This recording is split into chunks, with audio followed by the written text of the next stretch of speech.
Today we have an impeccable legend with us. Any guesses? The owner of a very famous channel जिससे हम सब ने कभी ना कभी तो गाइडेंस ली है.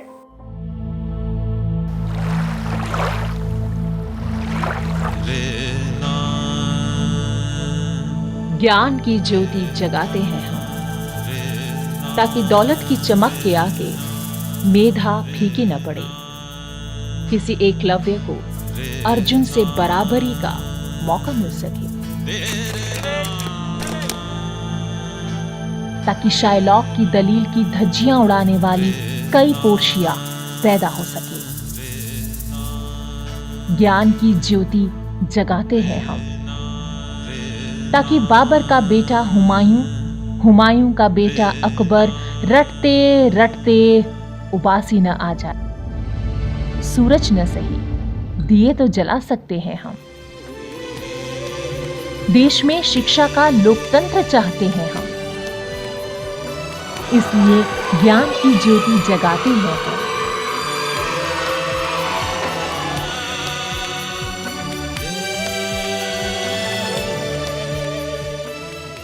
So a very warm welcome to a new episode of Legends with Srishti.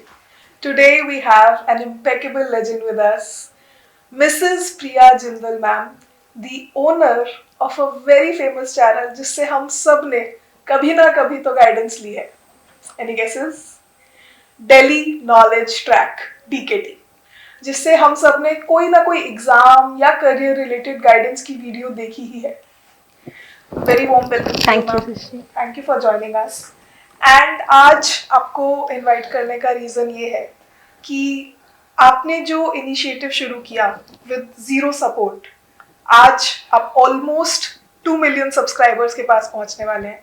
तो हम जानना चाहते हैं कि आज के दौर में जब सोशल मीडिया इतना इम्पॉर्टेंट है, specially free guidance online sources से मिल रही है और रोज़ ही नए क्रिएटर्स मार्केट में आ रहे हैं with different ideas and marketing strategies, आपने कैसे अपनी जर्नी स्टार्ट की, आपकी personal journey, and eventually how DKT happened? Thank you Srishti. Journey, जो पहला वर्ड आपने बोला ज़ीरो सपोर्ट, मुझे लगता है ज़ीरो सपोर्ट तो मैं नहीं कह सकती, क्योंकि बिना सपोर्ट के, चाहे वो विजिबल सपोर्ट हो या इनविजिबल सपोर्ट हो, सपोर्ट हमेशा रहती है. और मेरे केस में डीकेटी मेरा इनिशिएटिव नहीं है, मेरे हस्बैंड का इनिशिएटिव था. Breaking news. तो उन्होंने ड्रीम देखा था. I was very busy. मेरी बेटी बहुत छोटी थी तब, 3 साल की थी जब डीकेटी शुरू हुआ था. तो उस टाइम पर तो कोई थॉट भी नहीं था मेरे मन में. बट हाँ, ये ज़रूर था, क्योंकि मैं एक अच्छी मीडिया की जॉब छोड़ के आई थी और उस जॉब को पाने के लिए मैंने बहुत मेहनत की थी. तो जब आपका फाइनल, मुझे लगा कि नहीं हो रहा है, मैं छोड़ देती हूँ. तो पर उस 1.5 महीने ने मुझे ये बता दिया कि मेरी कैपेबिलिटीज़ क्या थी. जब मैंने अपने सीवी को अपडेट किया, अपने स्किल्स के बारे में सोचा. आप बहुत जल्दी जॉब में चले जाते हो तो आपको एक्सप्लोर करने का टाइम नहीं मिलता है. तो मेरा सिर्फ आपसे कहना है कि थोड़े दिन बेरोजगार जरूर रहेंगे, बट कुछ ना कुछ फिगर आउट हो ही जाएगा. और जब आप खाली बैठेंगे ना, तो शायद बेहतर सोच पाएंगे. जब आप ऑफिस के 24/7 वाले मोड में होते हैं ना, तो आपको मेंटल स्पेस नहीं मिल पाता. और फिर अगर उस 1.5 महीने में आपने कोई जॉब नहीं भी की ना, आपने अपनी फैमिली के टाइम भी स्पेंड किया है ना, टाइम भी, तो वो आपको बहुत मन से सुकून दे जाएगा. मुझे इतनी खुशी हुई वो 1.5 महीने की. अरे at least I can see my husband. मुझे तो पता ही नहीं था कौन आदमी कब जाता है कब आता है. We only saw the locks. कोई एक आ रहा है, एक जा रहा है, एक मैसेज पे, कॉल पे कि खाना यहाँ बना दिया है, काम वाली नहीं आई है. The communication was just that.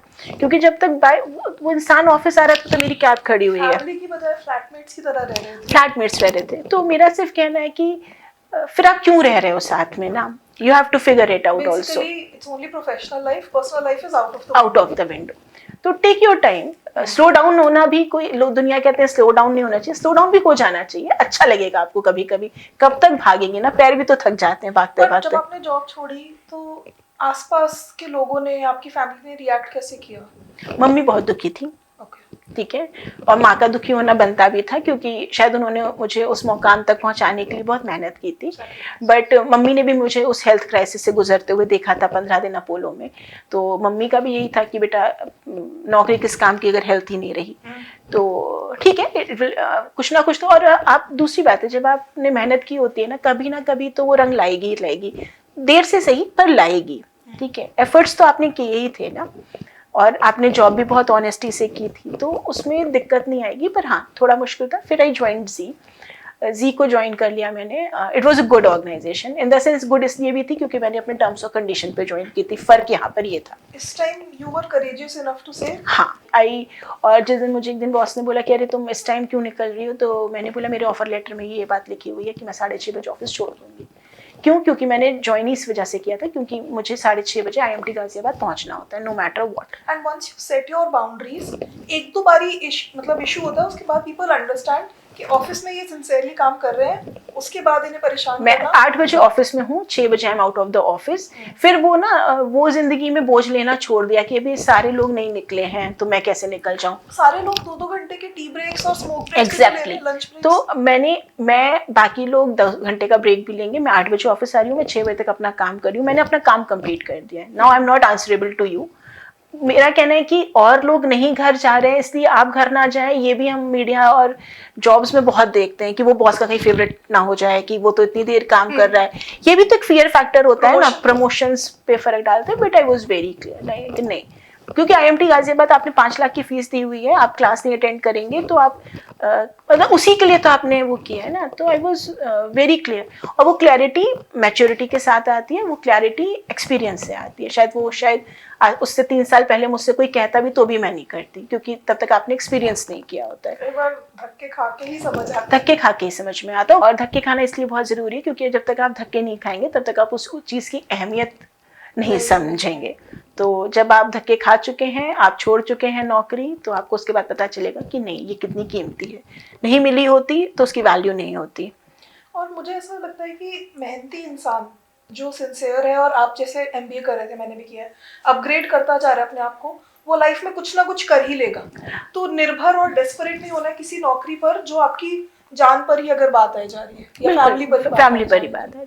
और आप ताउम्र नौकरी करेंगे, ताउम्र काम करेंगे, कभी तो अपने लिए भी जी लें, कभी तो जी लें। ठीक है, मैं समझती हूँ, मैं ये इस चीज़ से बिल्कुल एग्री करती हूँ कि बीइंग अ फीमेल ये लिबर्टी होती है कि हम नौकरी छोड़ के घर बैठ जाएं, क्योंकि आपके पास एक पार्टनर होता है सपोर्ट करने के लिए। शायद लड़कों के पास ये ऑप्शन नहीं होता है कि वो घर बैठ जाएं और वो ज़िंदगी को इंजॉय करें।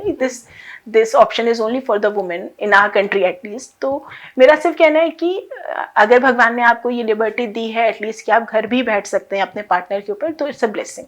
क्योंकि शायद हमारे ऑफिस में बहुत सारी लड़कियां थी जो न्यू मदर्स थी और उन्होंने ऐसी शिफ्ट ले रखी थी कि नहीं, छोड़ी नहीं उन्होंने नौकरी, क्योंकि वो छोड़ ही नहीं सकती थी फाइनेंशियल कंस्ट्रेंट्स को देखते हुए।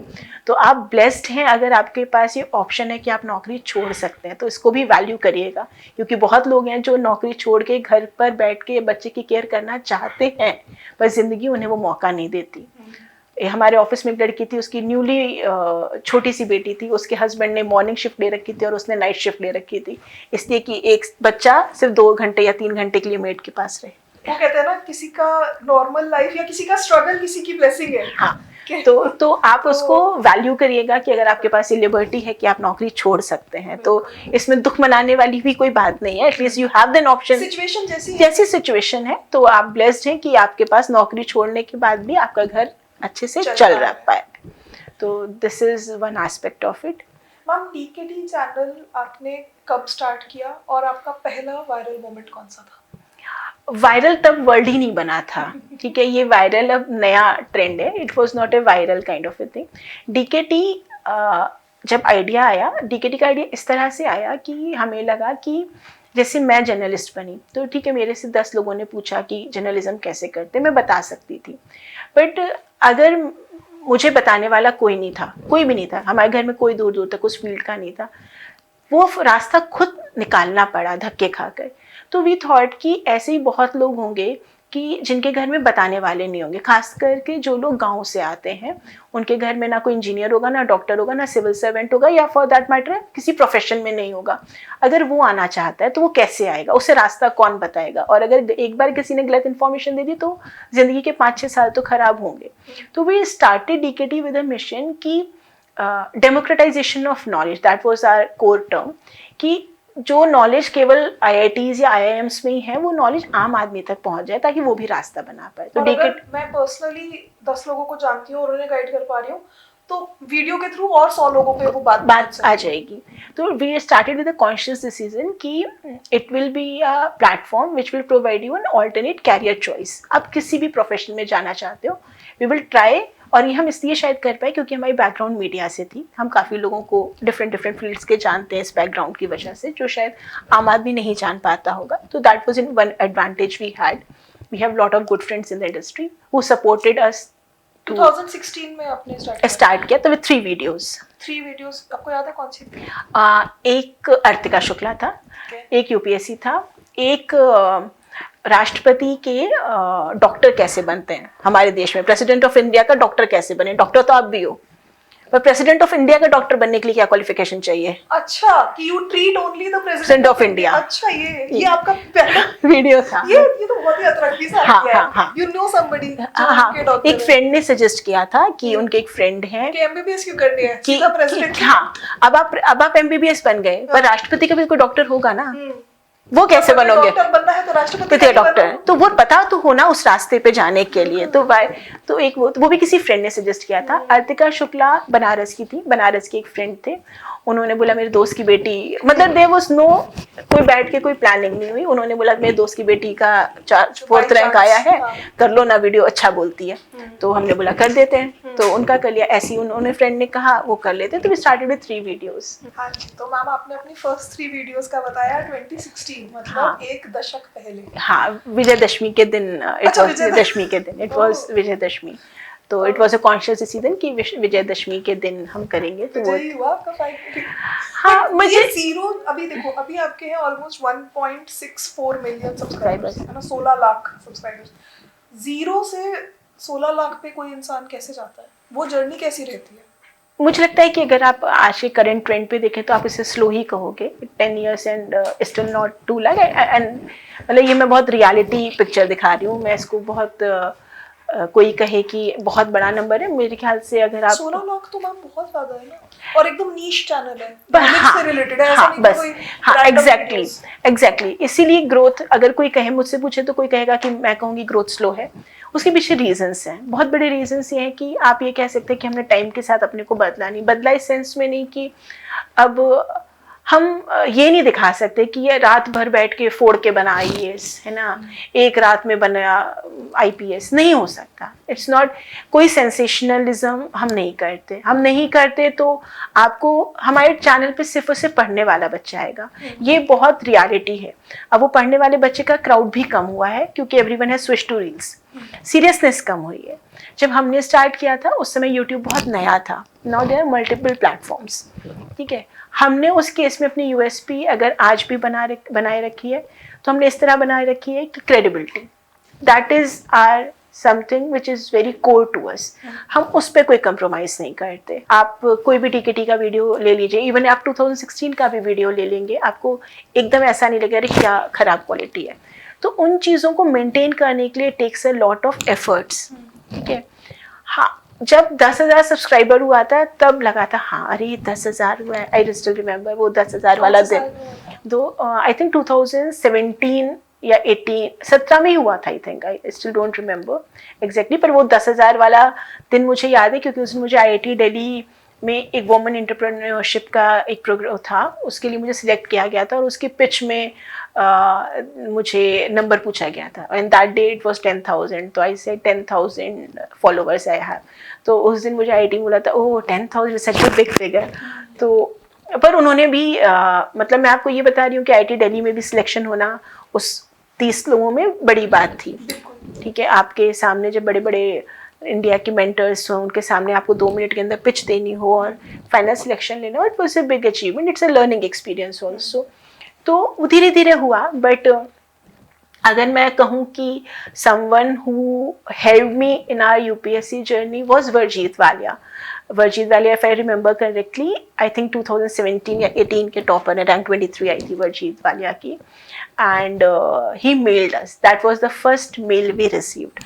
उससे पहले किसी फ्रेंड ने कोई नंबर दे दिया कहीं से, कोई सेइंग कि मैंने अर्तिका जी का वीडियो देखा है और मुझे हेल्प हुआ है, can you allow me to share my experience on your platform. तब तक हमें ये भी नहीं पता था कि मेल पर भी कोई हमें इस तरह से, and also the very humility कि मैं सेलेक्ट हो गया हूँ, मैं हेल्प करना आई वांट टू कंट्रीब्यूट. हाँ, तो मतलब वही कि जैसे मैंने भी आपको थोड़ी देर कहा पहले कि मेरे कोई मेंटर नहीं थे, अब मैं मेंटर करना चाहती हूँ फ्री में. तो उन्होंने भी शायद आपसे पैसे नहीं. डीकेटी पे एक चीज और भी है, let me make it very clear. None of the topper, आज हमारे पास जितने भी वीडियोस हों, आज तक किसी टॉपर को we have not paid anything. तो all the mentors who are on DKT have done it extremely. I am extremely thankful to them. It's without cost, they don't charge us anything.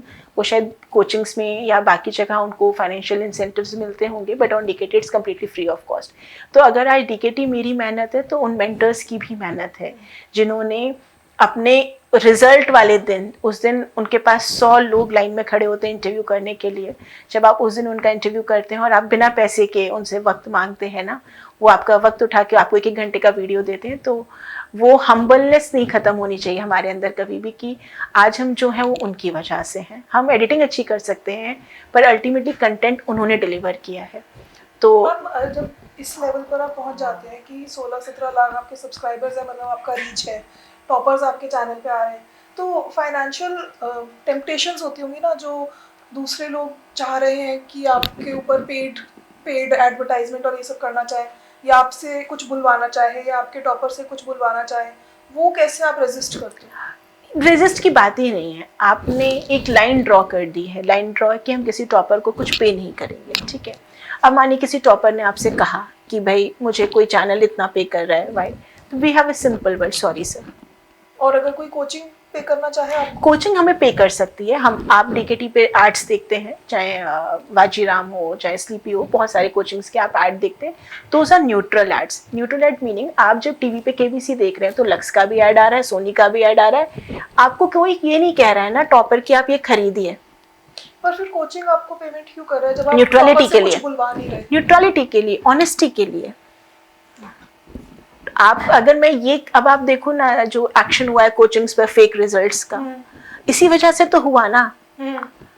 आप हम हमारे ऊपर तो कोई सवाल उठा ही नहीं सकता ना, हमने तो कोई क्लेम, और हम ऐसी किसी कोचिंग का ऐड ही नहीं लेते जो हमसे कहे कि आप टॉपर से बुलवाएं. हम क्यों बुलवाएंगे टॉपर से? अगर हम भी वही करने लगेंगे तो फिर दूसरे प्लेटफॉर्म हमें फर्क क्या? और आप फिर उस ऑनेस्टी के लिए तो डीकेटी पे आ रहे हो.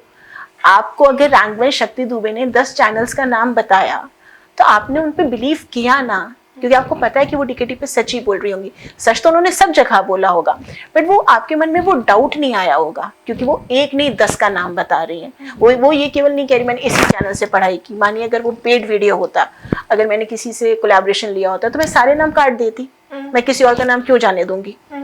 तो एक एस्पिरेंट जो उस वीडियो को देख के तैयारी करे, उसे रियल पिक्चर मिलेगी ही नहीं ना, फिर तो वो फेक हो गया. तो आपको इस ऑनेस्टी की कीमत भी देनी पड़ती है कि हम कितने एड्स आते हैं हम उसको मना कर देते हैं. If you agree with our condition कि जो है जैसा वीडियो है, आज सृष्टि ने अगर अपने वीडियो में 10 नाम लिए हैं तो वो 10 के 10 नाम रहेंगे, नो मैटर आप मुझे ऐड दें या नहीं दें. तो चैलेंजेस किस तरह के आते हैं इस लेवल पे? कंटेंट क्रिएटर आप हो, अच्छी खासी मिलियंस में फॉलोइंग है, तो क्रेडिबिलिटी भी आपको मिल चुकी है, ब्रांड कोलैबोरेशंस भी आ रहे हैं, तो चैलेंज इशू क्या है? ब्रांड कोलैबोरेशन की कोई गारंटी नहीं होती. इस साल है, अगले साल नहीं है. आपको हमेशा जब आप बिजनेस करते हैं आपको वर्स्ट के लिए भी प्रिपेयर करना है. मानिए मुझे इस साल सीएससी का ऐड नहीं मिला, तो ऐसा तो नहीं है कि ऐड नहीं मिला तो डीकेटी पे टॉपर्स नहीं जाएंगे. आपको अपनी पॉकेट से पे करना पड़ेगा. तो there are lot of uncertainties in the business, ठीक है. देन व्यूज़ भी आपका एक चैलेंज आ जाता है, क्योंकि लोग ऐसा कंटेंट क्रिएट कर रहे हैं कि लोगों को लगता है वो सच है. आज अगर मैं दिखा दूं डीएम का घर का होम टूर, या डीएम की एसपी की गाड़ी टें आवाज़ करती हुई है, उसमें आपको सीखने के लिए कुछ नहीं मिला, ठीक है. बस वो मैंने आपको एक किक दे दिया. वो वीडियोस चल रहे हैं। उसे कहते हैं hopium content, you are giving hope as an opium. हाँ। सो जब वो हम वो कहते हैं ना रॉयल एंट्री वीडियो बस। देखते हैं तो that goes viral, but that does not add value to your preparation. हम कुछ भी अपने चैनल पे ऐसा नहीं क्रिएट करते जो आपके लिए आपको देखने के बाद लगे। मैं सिर्फ यहाँ पे सीरियस एस्पिरेंट्स को एड्रेस कर रही हूँ कि जो आपको देखने के बाद लगे कि मैंने टाइम वेस्ट किया, नहीं। बट जो आप क्रिटिसिज्म या ऑनलाइन हेट आता है थोड़ा बहुत? नहीं, ऑनलाइन हेट तो नहीं आता, बिल्कुल नहीं। अर्तिका मैम की वीडियो पे आया था काफी कि इन्होंने बता दिया बहुत सिंपल है। देखिए वो तो दुनिया में ऐसा कोई इंसान नहीं जिसको कोई क्रिटिसाइज ना करे, पर हमें हेट देखने को नहीं मिलता, ट्रोलिंग नहीं होती।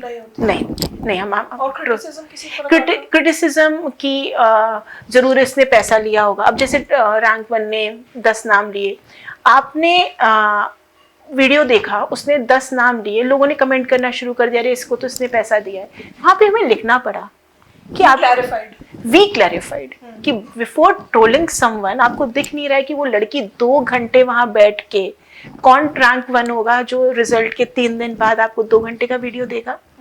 And she is mentioning each and every source she has studied, each and every YouTube channel. उस ऑनेस्ट, हमने सिर्फ एक लाइन लिखी थी कि आप हमारा रिस्पेक्ट नहीं कर सकते तो मत करिएगा। उस टॉपर की ऑनेस्टी और इंटीग्रिटी पे सवाल उठाने का आपको कोई हक नहीं है।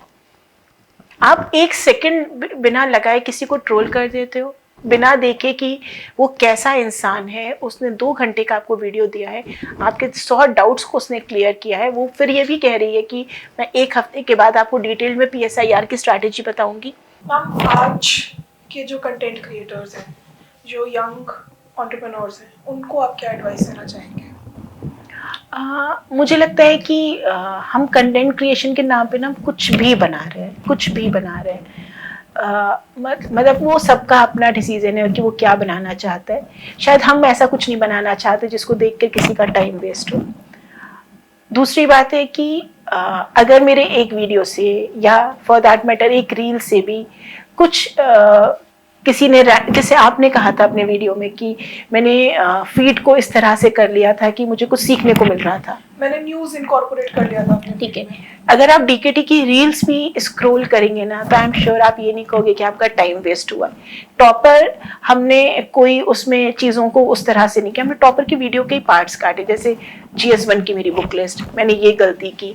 तो अगर आपने रील्स भी स्क्रॉल की ना तो आपका टाइम नहीं वेस्ट होगा, आपने या तो मोटिवेशन मिलेगा या उसका कुछ सीखने को मिलेगा।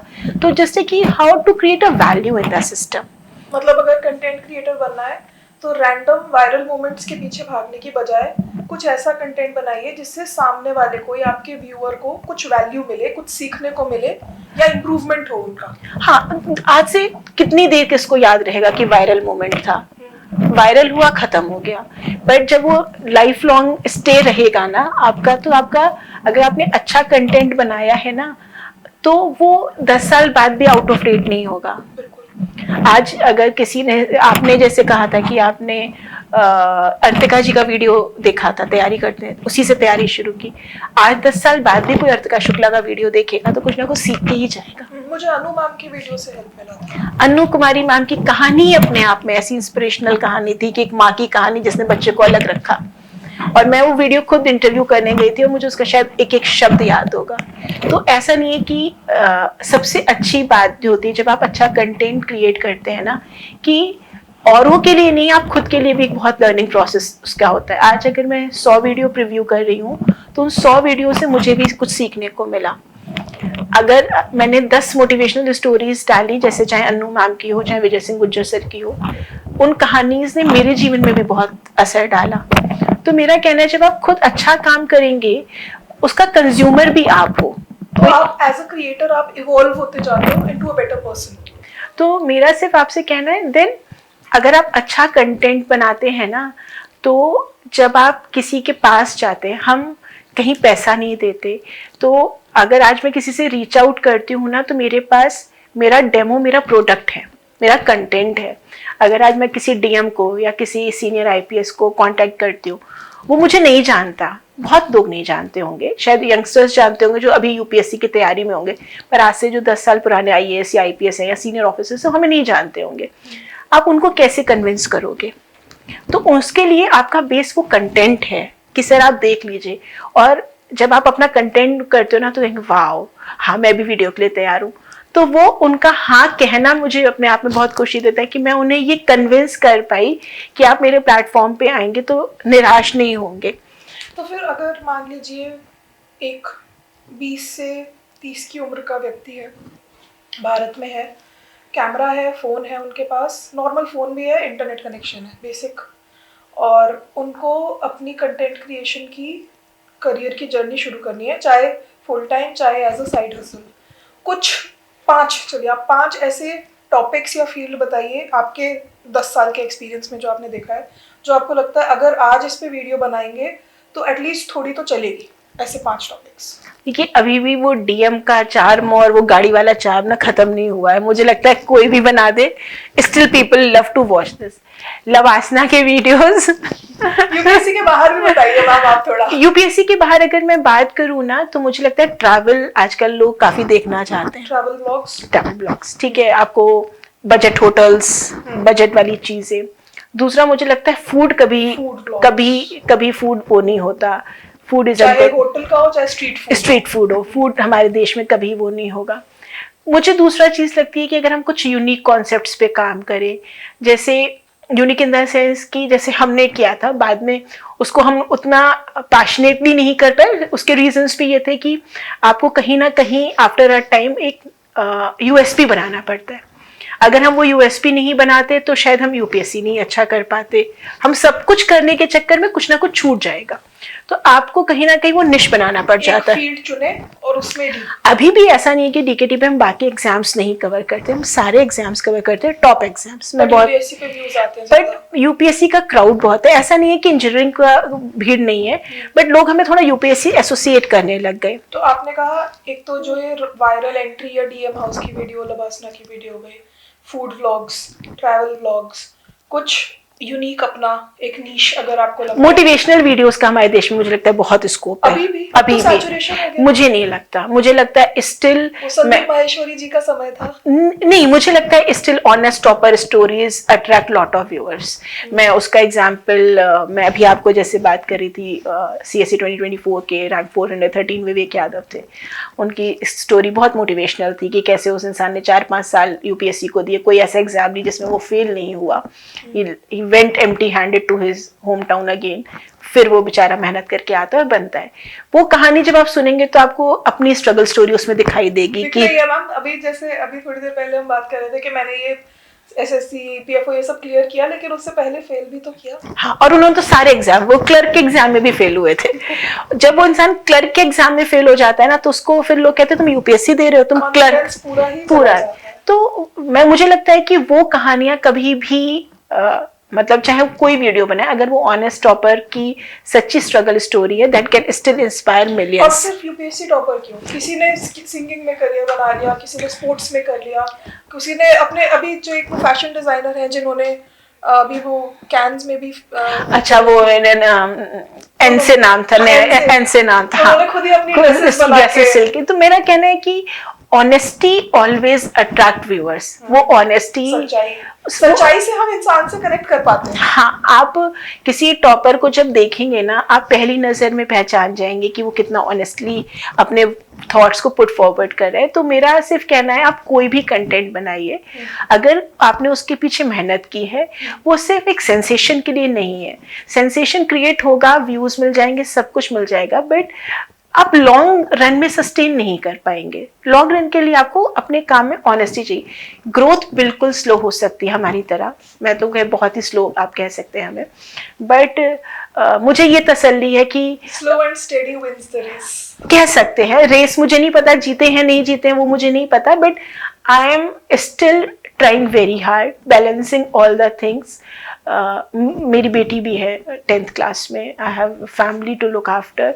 हर चीज़ की कीमत आपको देनी पड़ेगी। मैं अगर सिर्फ और सिर्फ डीकेटी करूं तो 24 घंटे डीकेटी करूं तो शायद मैं डीकेटी को बहुत आगे और ले जाऊंगी, बट मुझे पता है कि मुझे सब कुछ मेरे लिए डीकेटी नहीं हो सकता ना, मुझे बाकी चीज़ें भी ज़िंदगी में चाहिए। तो ट्रेड ऑफ आपको करना पड़ेगा। वो ट्रेड ऑफ फिर आपको बिजनेस में लॉस भी हो सकता है, वो आपको, पर खुशी आपको कहाँ मिल रही है ये फैसला आपको करना पड़ेगा। शायद वो जब सेटल डाउन हो जाएगी, अपना कैरियर बना लेगी, I will be more mentally free. ऐसा नहीं कि वो अभी मैं मेंटली फ्री नहीं हूँ, but still I have lot of concerns regarding her career. क्या पढ़ेगी, कैसे करेगा. तो मेरा कहना है कि जगल करना पड़ता है, ट्रेड ऑफ करना पड़ता है, बहुत चीज़ों को कंप्रोमाइज़ करना पड़ता है. मेरी बेटी आज इतने साल की हो गई, I have never taken a summer vacation, क्योंकि यूपीएससी का रिजल्ट और समर वेकेशन एक साथ होती है. मैं उम्र ताने सुनूंगी और सुनती भी हूँ कि मम्मा मेरी समर वेकेशन आपके दिल्ली में यूपीएससी के रिजल्ट्स में कुर्बान होती है, which is true. And I can not do anything because मेरे लिए साल भर का. अभी आपने यूपीएससी का बताया तो मुझे ध्यान आ रहा था, इतने सालों से मेरा कोई होली दिवाली का कैलेंडर नहीं होता था. हम एस्पिरेंट्स का हमारा कैलेंडर होता है प्रीलिम्स, फिर मेंस, फिर इंटरव्यू, फिर दोबारा प्रीलिम्स, इंटरव्यू में. ये हमारा कैलेंडर होता है. तो मेरा सिर्फ ये कहना है कि हर चीज़ मुझे नहीं मिल सकती. मुझे समर वेकेशंस नहीं मिल सकती, तो या मैं यूपीएससी का रिजल्ट देख लूँ या समर वेकेशन. तो मुझे क्या कंप्रोमाइज़ करना है ये मुझे डिसाइड करना पड़ेगा. Everyone decides for themselves, but जो करिए अच्छा कर लीजिए. बुढ़ापे में जब बैठे और अपने वीडियोस को देखें तब ये ना लगे कि अरे अच्छा कंटेंट बना लेते. बना ही रहे थे तो अच्छा ही बना लेते. And I think this is one summary कि मैम ने जो कहा कि किसी को जमीन किसी को आसमान नहीं मिलता. So we have to pick and choose our battles very wisely. And if I sum this up, this wonderful conversation with you, ma'am, I think I have learned a lot of things. The number one thing being कि अपने लिए decide करो कि आपको life में क्या चाहिए. आपको personal life ज़्यादा priority है, good. Professional growth आपके लिए ज़्यादा priority है, good. But हर एक चीज़ का एक life में stage होता है. मान लीजिए अभी आप पढ़ाई की स्टेज में हैं तो पढ़ाई has to be your priority.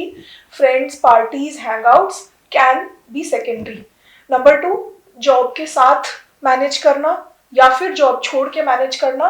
It's not only a personal decision. आपकी हेल्थ, आपकी फाइनेंशियल कंडीशन, आपकी फैमिली, आपको सपोर्ट कितना मिल रहा है या आपके ऊपर प्रेशर है अगर फाइनेंशियल, वो सब भी कंसिडर करना होगा और एक लॉन्ग टर्म प्लान के साथ भी चलना होगा.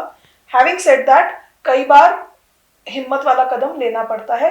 अगर आपको अगले 2-3 महीने का आगे का रिजल्ट नहीं दिख रहा है तब भी, लेकिन इसका मतलब ये नहीं है कि सालों तक अपने आप की लाइफ को आप होल्ड पर छोड़ दें ये सोच के कि जो होगा देखा जाएगा. Number 3 is discipline, very important. Ma'am ने जब जॉब किया तब भी और फिर जब कंटेंट क्रिएशन डीकेटी में आए तब भी फैमिली को भी बैलेंस किया, रिस्पॉन्सिबिलिटीज निभाई और अपने चैनल को भी ग्रो किया. उसके लिए पूरा हार्डवर्क और डिसिप्लिन दोनों चाहिए, सैक्रिफाइसेस भी चाहिए. तो वो ट्रेड ऑफ रहता है, वो मदर्स गिल्ट, डॉटर्स गिल्ट, या फिर even when you know that you can do professionally better but there are some constraints that are holding you back. And last but not the least, that you got only one life. उसको अच्छे से जिए, खुश रहें, healthy रहें और मेहनत करते रहें. एक चीज़ मैं और ऐड करना चाहूँगी, ज़्यादा ना फ्यूचर की टेंशन मत लीजिएगा. उससे क्या होता है ना कि हम प्रेजेंट भी नहीं जी पाते.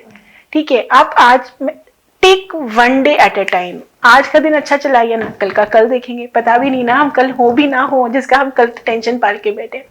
क्योंकि ना उससे आज का भी प्रेजेंट भी खराब है, फ्यूचर भी खराब है. तो लिव द मोमेंट. फैसला जो भी लेंगे अच्छा ही होगा. और अगर नहीं हो पा रहा है ना सिलेक्शन, या फॉर दैट मैटर किसी काम जो आप सोच रहे हैं वो नहीं हो पा रहा है, तो ये भी सोचिएगा कि उसके पीछे भी कुछ अच्छा होगा. वो नहीं हुआ सिलेक्शन तो शायद उस भगवान ने आपके लिए कोई और प्लान्स, मन का हो तो अच्छा, ना हो तो और भी अच्छा. तो इसलिए ट्रस्ट द डेस्टिनी. कुछ ना कुछ अच्छा ही होगा आपके लिए आगे के दिन और में. एक ग्रैटिट्यूड जर्नलिंग कीजिएगा. मेरे को ये चीज़ मैम प्रिपरेशन में बहुत हेल्प की. मान लीजिए अगर मेरा सक्सेस नहीं भी आ रहा है, प्रीलिम्स वगैरह फेल हो गया, डेली बेसिस पे 3 things, at least 3 things that I am grateful for. आज अच्छा खाना खाया, आज पार्क में घूमने गए, आज पेट डॉग के साथ टाइम स्पेंड हुआ. छोटी छोटी खुशियाँ, कोई बहुत मोमेंटरी नहीं होना चाहिए, मुझे नेशनल अवार्ड रोज नहीं चाहिए. बट उससे क्या रहता है कि एक नेगेटिविटी जो हमारे मन में रहती है ना प्रिपरेशन के दौरान, स्पेशली जब दुनिया भर के ताने आ रहे होते हैं, एक्सपेक्टेशंस हो रही होती हैं, वो साइड हो जाती है. You live with gratitude and you give your best in order to repay that gratitude to your life. कि मेरा जीना सफल होना चाहिए। बस। और ग्रेडिट, और ये तो आप प्रिपरेशन की बात कर रहे हो, हमारे केस में कहाँ से डेली खुशी आएंगी? डेली तो आपको डीएम लाइनअप नहीं होगा, तो हम तो खुशी क्या मनाते हैं कि अरे आज इसका रिजल्ट आ गया, अब हमारे पास 10 टॉपर्स आ जाएंगे, अच्छा आज इसका रिजल्ट आ गया, अच्छा डीएम ने मैसेज का रिप्लाई कर दिया, में भी खुश हो गए। हाँ डीएम का मैसेज का रिप्लाई आ गया, अब तो शायद ये लाइनअप हो जाएगा। तो मेरा कहना है कि वो happiness you have to find it in your work, क्योंकि अदरवाइज अगर वो खुशी काम में नहीं ढूंढेंगे ना तो वो आउटसाइड खुशी मिलना बहुत मुश्किल है।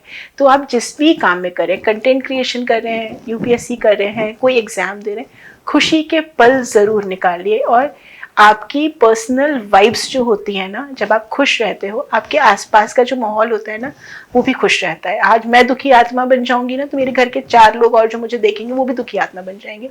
बी हैप्पी, क्योंकि happiness also attracts positive vibes.